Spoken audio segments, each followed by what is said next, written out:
Au cœur de l'Afrique de l'Ouest, cachée derrière les brumes éternelles, se trouve la forêt d'Adanko, un lieu que les villageois évitent après le coucher du soleil. On raconte que ceux qui s'y aventurent dans la nuit ne reviennent jamais les mêmes, ou ne reviennent pas du tout.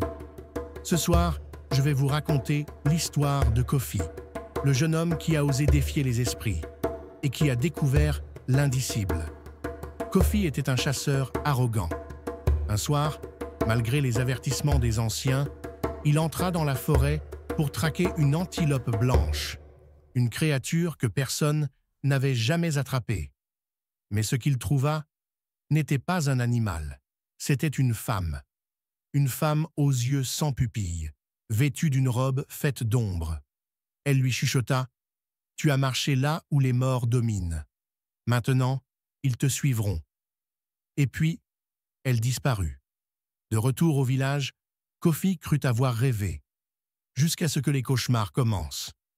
Chaque nuit, il entendait des chuchotements sous son lit. Des mains froides le tiraient par les chevilles. Et un matin, il se réveilla avec des marques de doigts noires autour de son cou.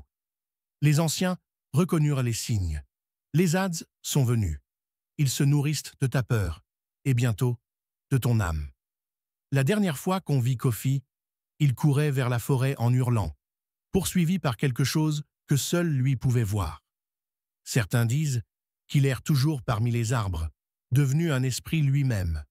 D'autres affirment que si vous écoutez assez attentivement les nuits de pleine lune, vous entendrez son rire et les pas de ceux qui le chassent pour l'éternité.